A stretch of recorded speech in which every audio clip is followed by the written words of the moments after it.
I'll be back.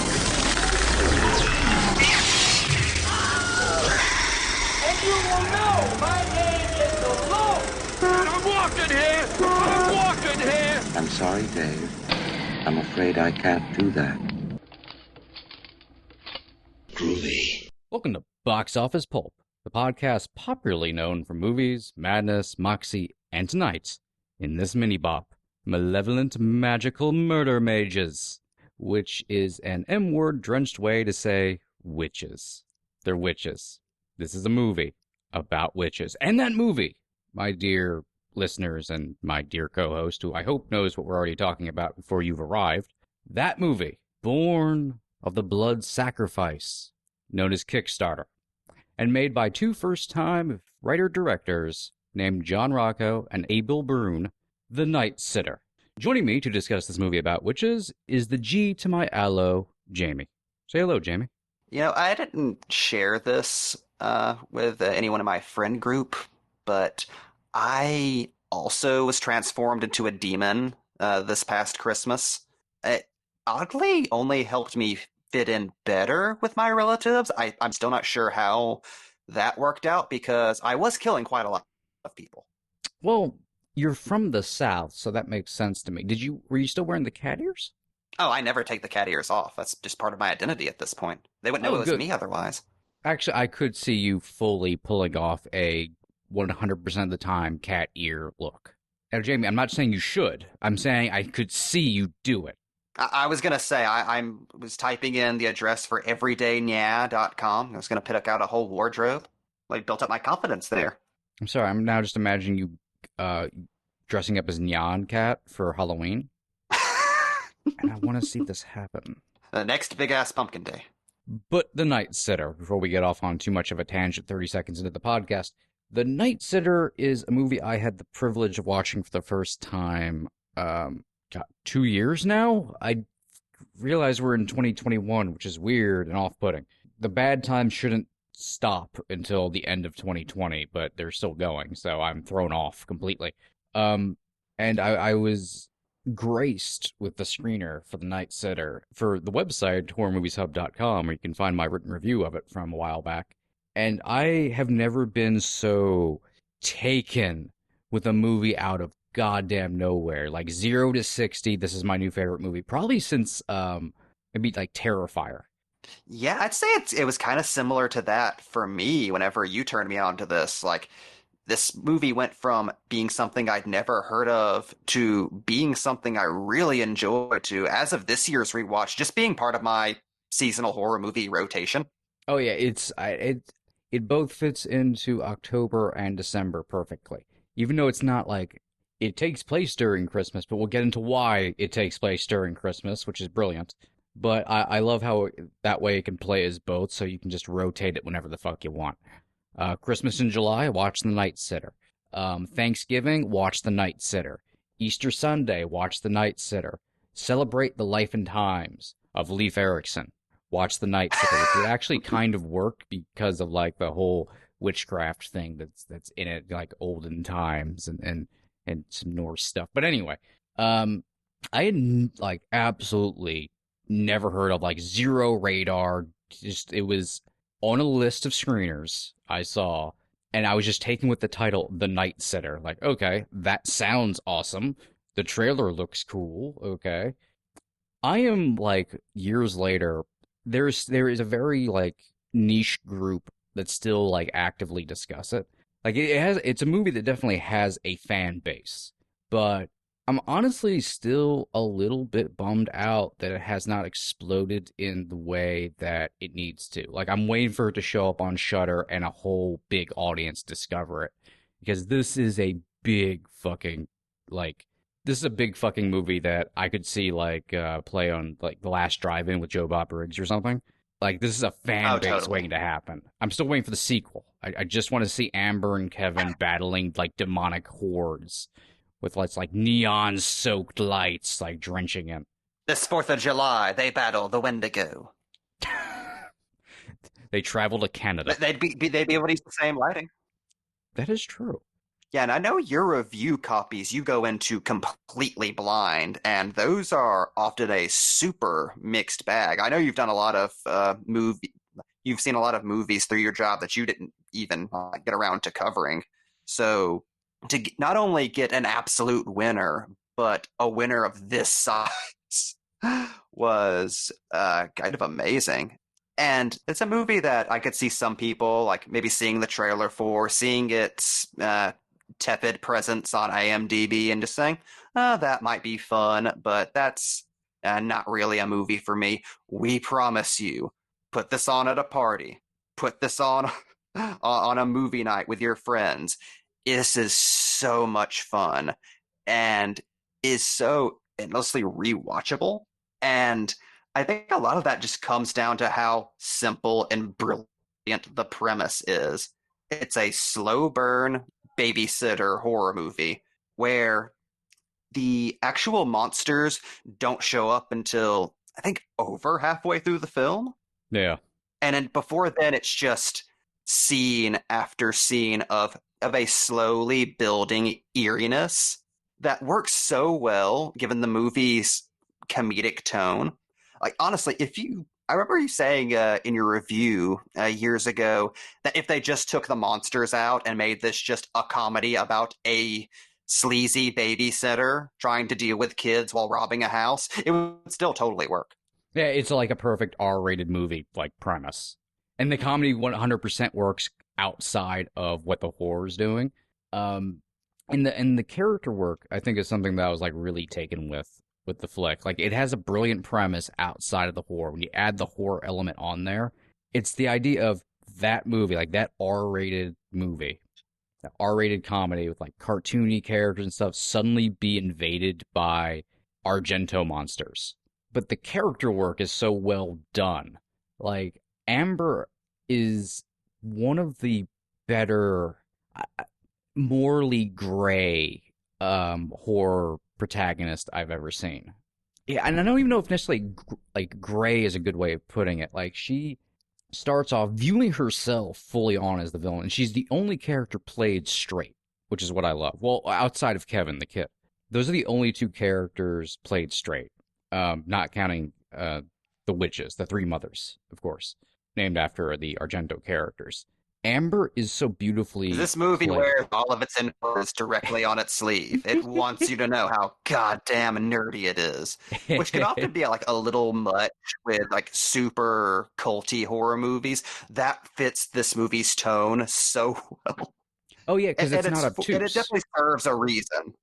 Yeah, exactly. It's harkening back and playing with what you know of those themes to essentially like build in like, yeah, this is this kind of movie that's suddenly invaded by this kind of movie. So it's using almost shorthand and referencing that stuff in good fun, but it's not, like I said, it's not obtuse. It's adding and building something kind of unique of itself that just kind of has these references and these loving homages, just kind of as like the dressing, like the curtains. But Amber, to me, as a character, is like what really makes it work. Elise Dufour puts on a fucking phenomenal performance as this character because she's so sincere with everything. Like, she's a shitty person. Like, she starts out as a shitty person, and she never really evolves or anything. She's here to rob this house and get the fuck out of there. She doesn't really appreciate the people around her or anything. But she does immediately have an affinity for the kid, Kevin. Like, she's not completely black and white in regards to being a criminal. She just figures this dude's rich, let's rob him, and then I can move on to like try to have a better life or something. It reminds me a lot of like a silly version of Don't Breathe. Very much so, yeah.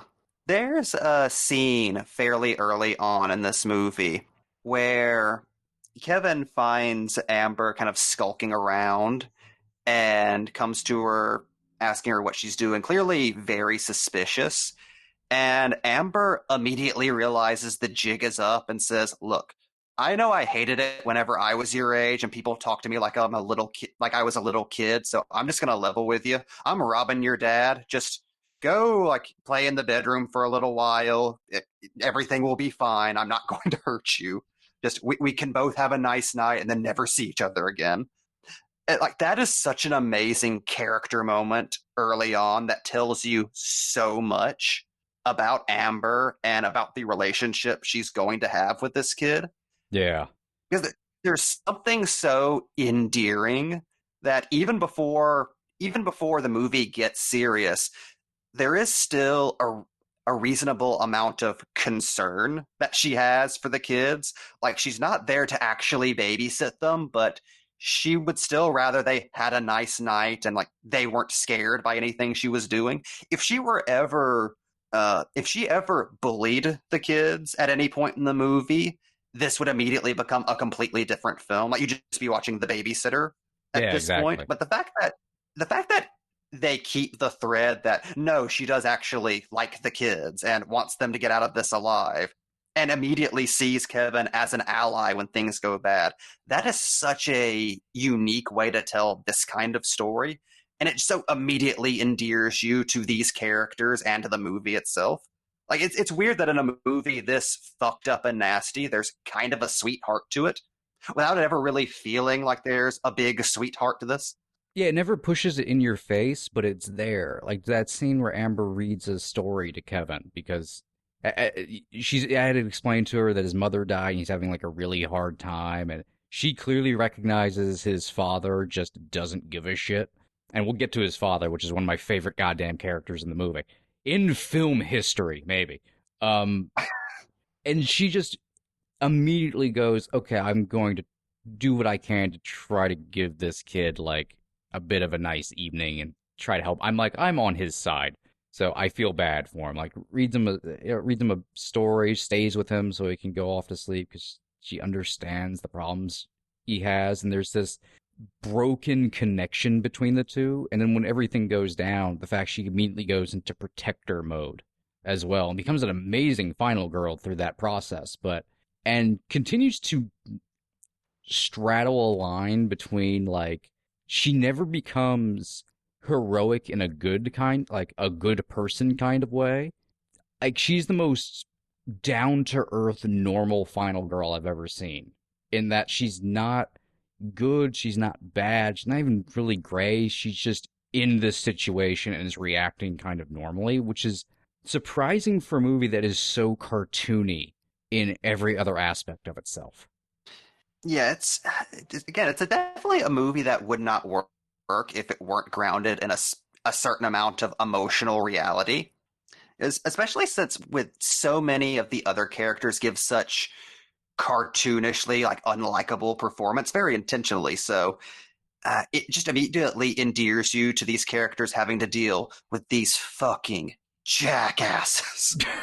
Like, you're so annoyed whenever normal horror movie characters show up that you're immediately allied against them, like on Amber's side.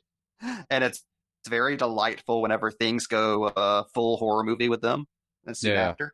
And they're all like different shades of cartoon character. Like they're all not the same type of horrible person or horrible like comedic type. Like they're all different cartoons. Like the father has maybe one of my favorite jokes ever. And he says, okay, I'm going to get the sad story out of your way. So my wife died. Oh, I'm sorry. Oh, don't be. You didn't kill her. That is the perfect with this joke. Amazing Jeffrey Combs performance. Oh, it's so Jeffrey Combs. Just, it's so it's so scenery chewing narcissistic, and like almost acting like a arch Steve Carell character or something. And then you get into Amber's like fuck buddy who thinks they're in love and he's her boyfriend, is like the most stiff back, like not douchebag, but just nice guy, that kind of guy who thinks he's like the lead character, who also slowly starts to fall apart throughout the end. Like he thinks he's the straight man in the movie. And then you get to the actual like male lead, Vincent, who when you first meet him is exuding ethics and video game journalism energy. Yes. and then slowly becomes like the closest thing this movie has to like to a male lead, like an adult male lead. He becomes a sub-hero of the film. Oh, like you said, he's a goddamn American hero. What's great about Vincent is the first time you see him, he's just standing in his garage because he lives in a fucking garage. And you think, oh, that's a joke. That's the only time we're ever going to see that character. Then he shows up again to continue the joke of what a fucking, like, internet loser douchebag he is. Like, tipping his hat, a lady kind of guy. When he just comes to the door to ask if Amber needs any help with anything. And then he leaves, and you think, oh, they tagged up on that joke. That's the last time we're going to see that character. And then Amber just ends up going over there when shit starts going wrong, and he knows a lot about the occult and just becomes another main character. He knows magic. Like, he becomes rapidly useful so quickly and is fucking awesome, honestly. I want to see a spin-off with Vincent. Oh, with him and Nick Frost's character from Attack the Block as monster hunters. He throws spells at ancient witches. And has weed. He's the ultimate friend. And I like how him, But- like Amber, does not talk down to Kevin at all. Like, there's something pleasantly surprising about the way the children are treated by certain main characters. Like, mostly Amber and Vincent. Towards like talking to Kevin and stuff, where they don't talk to him like they're kids in any way. Yeah, in some ways, it's almost where the film draws its moral lines, like how you treat the small children in the room. Yeah. Which I like that because that's not horror movie morality at all. Like, this movie does not play with horror movie morality tropes at all. Like, Amber is fairly morally gray. She's not a perfect survivor girl. Like you said earlier, like the easily disposable nerd dude is secretly the hero of the film. The boyfriend is a dude who's taking casual sex way too seriously. Like, I love that Amber is a stoner, and that never really comes up or is a big joke at all. There's just never. Quiet joke of her increasingly getting too high to deal with this. Also, I did not notice this joke until my girlfriend pointed it out whenever I was rewatching it a few weeks back. But every time she goes off to smoke a joint and comes back, Kevin tells her she smells really nice. And I the first time I watched it, I thought that was just a joke about the kid being creepy. But no, count it. Every time she comes back, he tells her she smells very nice because he can tell that she smells like weed and he's having fun with her. I did not catch love that at that. all. That's awesome. I completely went over my head. There's really good fucking joke writing in this movie. Like, just, it can work completely as just a straight comedy. I cannot stress that enough. It's just good jokes. Like, really solidly good jokes. They are from, like, any level of comedy. Like, there's super arch cartoony jokes, like her friend having cocaine on his nose and shit while trying to move a TV and accidentally breaks it. And then just, like, subtle stuff like that. Like, just very clever wordplay. Oh God! Like, I mean, we haven't even got into like what the shtick with the father is. The paranormal the occult expert who is just trying to promote a pilot he wants to make for like a Ghost Adventure show. Because in this day and age, that's exactly what that kind of dude would want to do with his time. And what a brilliant set up for something, for him to actually call it out as, this is a paranormal event. Like, I want this to happen. I want witches to be unleashed.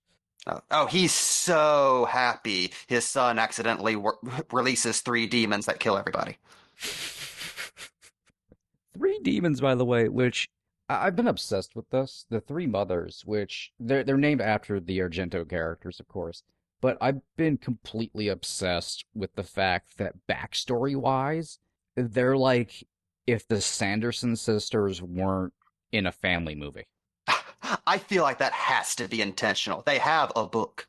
Exactly. Like, they're so hardcore, like, this is R-rated, like, 70s horror Sanderson sisters. Like, this is like the Sanderson sisters if they were in an A24 movie. With a great look Yeah, too. Like the movie doesn't have a lot of money, but I love how the witches look. Like the fact they can get away with them essentially just kind of wearing like scary costumes, but it's very effective. it's very reminiscent of what Doherty did in Krampus, Yeah.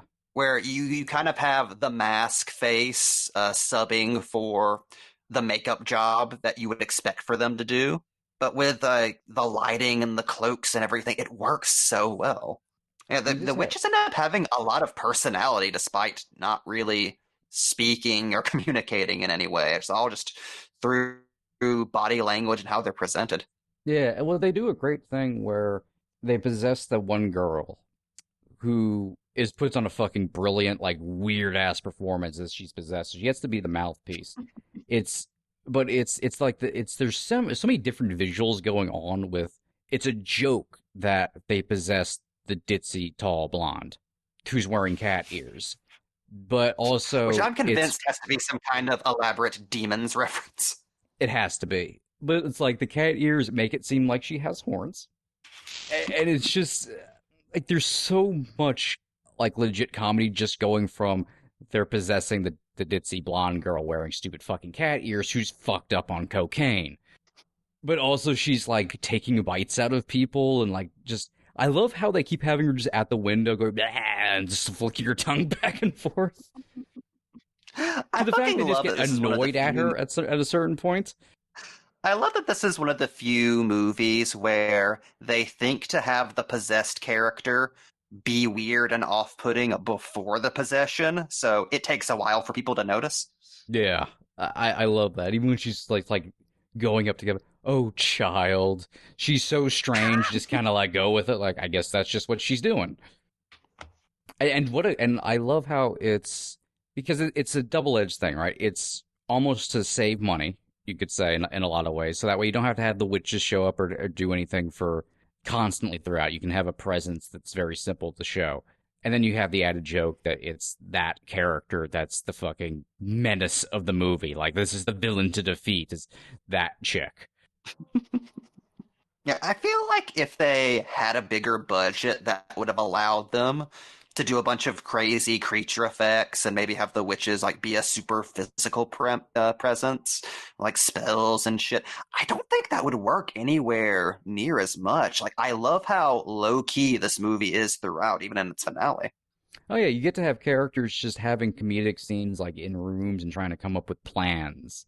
And just arguing that Vincent really probably shouldn't be the one doing the running.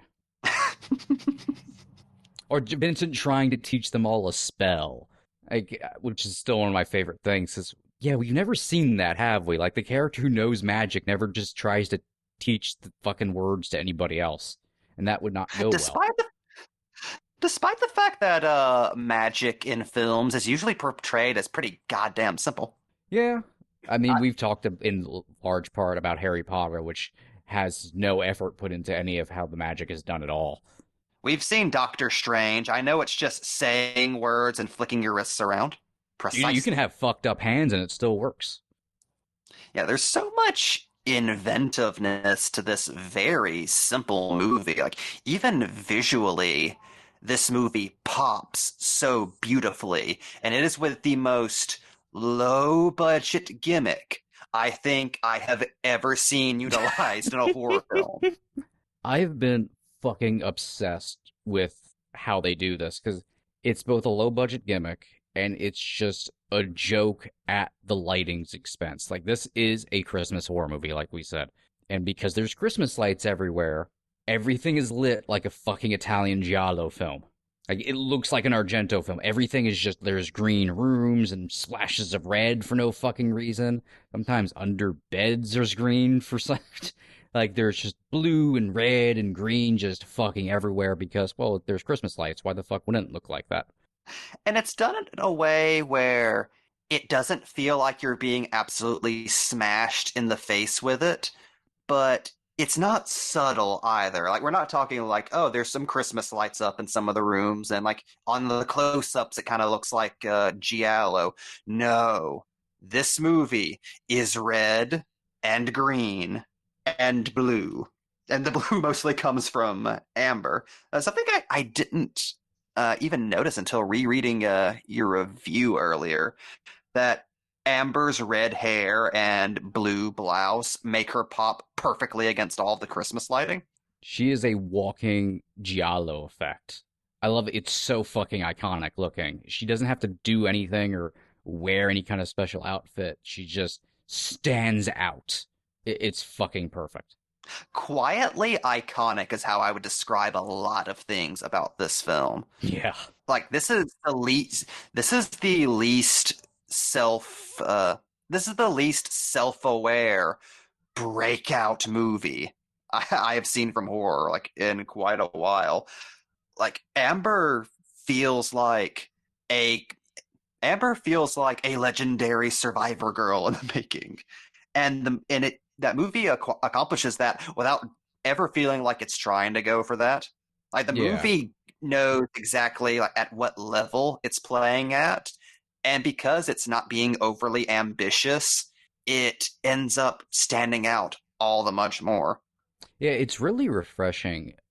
Not to say there's like a constant barrage of movies from kind of the indie scene right now that are constantly striving for that, but it feels like while they're all coming from the same place of just trying to get something creative out, because there is a ceiling you can break through a little bit easier. I do feel like there's a little bit more of trying to strive past what you're doing with some of these movies.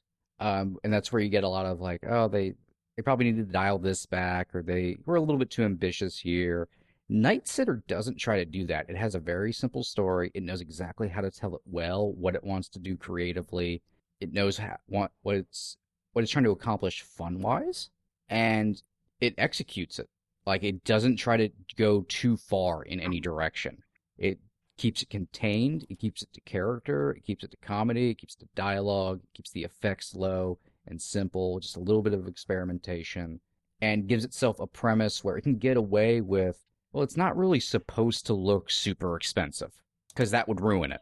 So it doesn't try to strive for that. It doesn't strive to, even though, I would love to see it on Shudder, but it doesn't strive to like, we're going to end up in, this spot and we're going to like bust big or anything. It reminds me a bit of like Host. Like, I feel like Host comes from a very similar place of like not trying to do anything but make this thing in this moment. Night Sitter is totally just, we're in this moment and here is the film we created. Very much so. And perhaps most importantly of all, it is a movie that knows when to get the fuck out of there before it outstays its welcome. Like, you get a 30-minute sitcom of Amber and the kids, and then you get an hour of just straight up crazy-ass giallo witch action, and then the movie's done. Like, there's nothing I respect more than a horror movie that knows exactly when to end. Exactly. Like, I appreciate just the whiplash, like, this is done now. And it feels earned. Like, sometimes that plays more out of a place of budgetary restriction. Here, it feels very much like, no, it's designed this way. And it's perfect. You get like a final scale, like you get a final jump, but it ends on a perfectly nice note. Oh, it's so nice to see a small budget indie horror movie that doesn't just stop and then cut to credits. Like, oh, you actually had a plan for this. You didn't just run out of money and then have everyone die. You didn't decide to get like all French artistic within the last 30 seconds. Yeah, please stop doing that. Have you learned nothing from the original cut of Clerks? It's been done, sir. Oh, it's I don't like it when movies Dante it. When movies don't escape the quick stop. Stuck in the quick stop forever. Quick stop straight to hell. One other thing I do want to point out before we start wrapping up is, I don't know about you, but I really want the score by itself.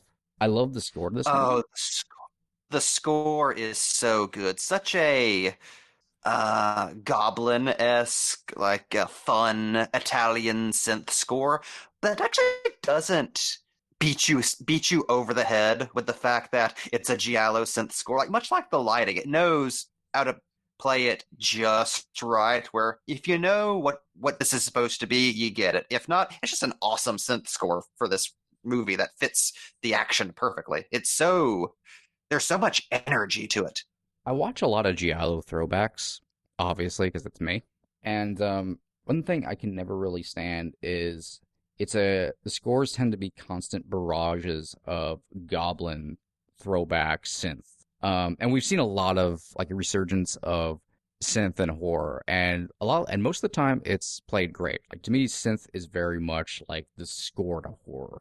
A lot of the times, and I'm glad to see it making a comeback, and used legitimately, not just like, hey, remember the '80s? But a lot of times we do see it overused, and it's just bombarding, and it's unnecessary in a lot of instances. Night Sitter doesn't do that. It's a synth. It plays synth. It goes for that bombastic goblin feeling, and it does it beautifully. But you're not like listening to a scene between Amber and Kevin, and there's just like this synth score playing, or a Dawn of the Dead-esque goblin theme going back and forth, or suddenly you're in Inferno, and it's kind of funny. It would be hilarious if over that scene of Vincent and Amber smoking weed, you just had a John Carpenter score blaring. Which some movies would do. A modern John Carpenter score, too. Oh, so there's like guitar and shit? That'd be kind of metal. Some movies do that, though, and it ruins scenes. It ruins character moments. It makes the entire movie feel like it's a montage, and it's going for something else. Like, I have very mixed feelings on The Strangers Pray at Night. And while I like listening to the score by itself, I do not like the use of the score in the movie itself, because it feels like it's intentionally just going, hey, remember these type of movies from the 80s? It takes away from so many different scenes in that movie for me. Even though they make good sequences, to me it feels like everything's a really cool island sequence that's fun to watch but doesn't come together as a coherent whole. Night Sitter doesn't have that problem. The music changes appropriately for the tone and knows when to break out into those moments. Now, what we're saying is The Night Sitter is a movie that escapes the quick stop. I like this shorthand we've accidentally invented. I like how it can be used for anything, even stuff that's not necessarily wrong with Clerks, but I just like saying escape from the quick stop. The name of my autobiography. Also, just to tag up on your point about The Strangers Pray at Night, this is going off on a tangent for a second, but I cannot stand whenever people defend that soundtrack by saying, oh, well, it's not score, it's diegetic, so it's cool that the killers are playing that to make themselves feel like 80 movies slashers. I'm still thinking about the score, though. Yeah. I should not be thinking about the score. Also, it's not diegetic. I'm sorry. Like it happens like once. Fuck you. And no, it's like it doesn't blend in, and it's not like one of those like, yes, in Baby Driver, you're supposed to be thinking about the music. You're not supposed to be thinking about the fucking score while watching Strangers Pray at Night. It's like a character constantly playing like Beethoven or something. Like what if a character just walked? I don't know. I would actually love a killer that played Beethoven.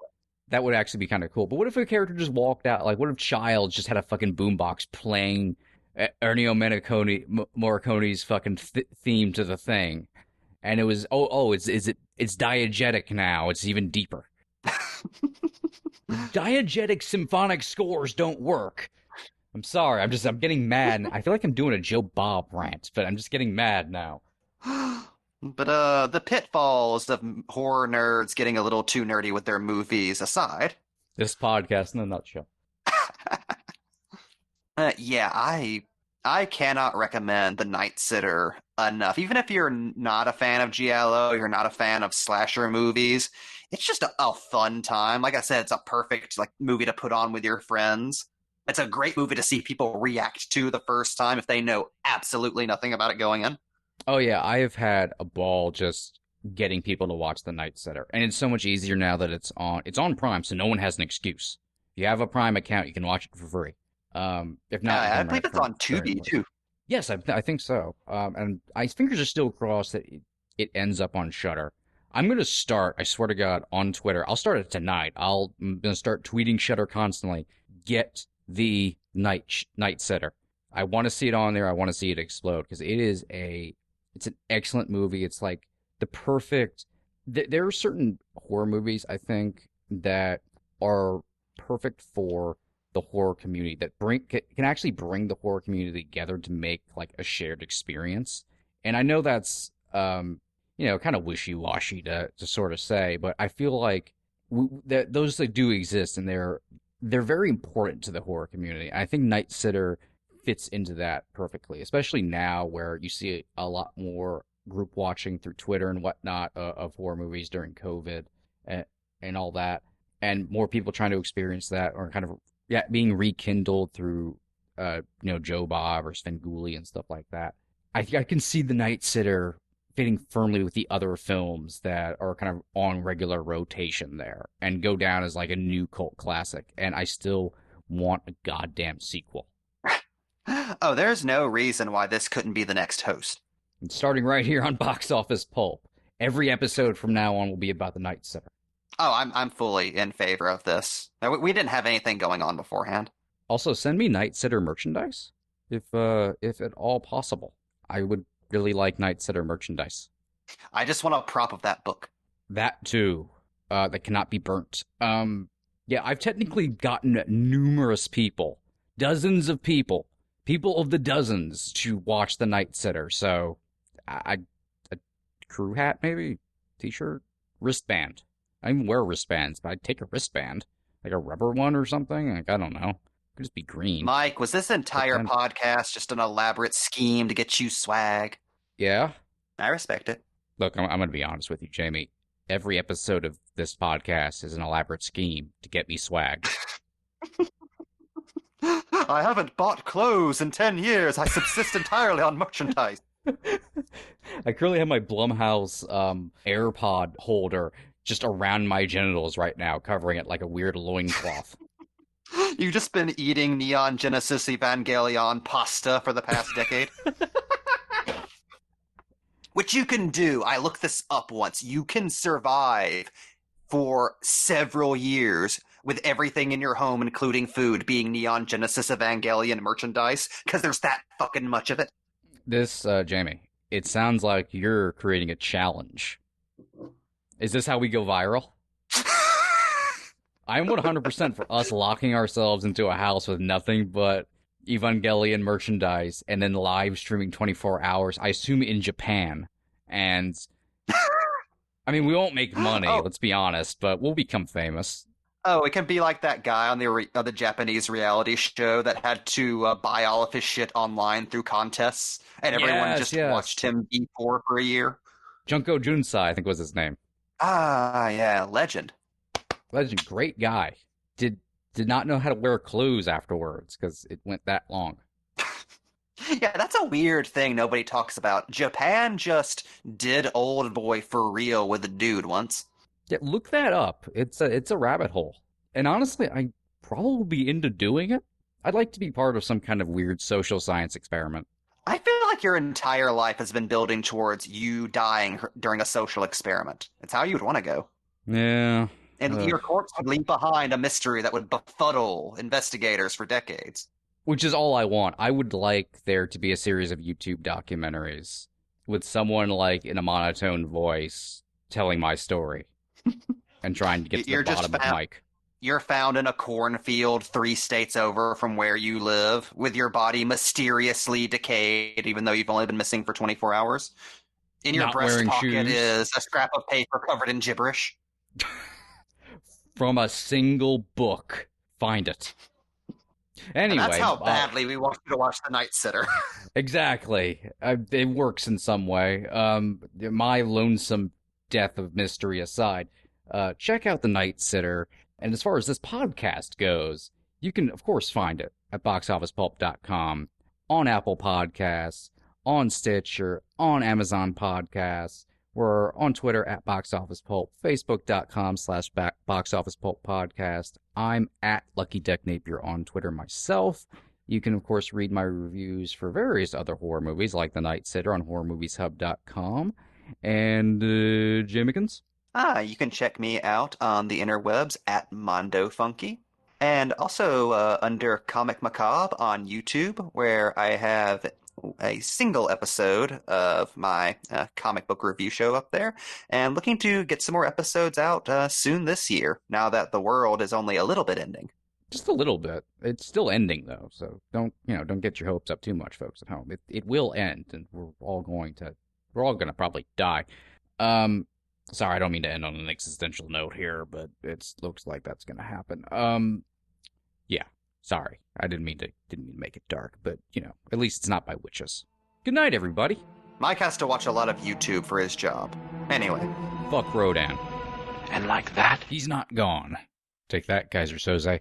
Folks, before we head on out, I want to announce this is only part 1 of our look at the Night Sitter. Next week, or just already sitting there in the feed, depending on how far in the future you are, we sit down to talk with the writer-directors themselves, Roller Disco Massacre, John Rocco, and Abiel Brun, along with a few other special guests, and we'll get into where this unique little beast of a flick came from. So tune on in.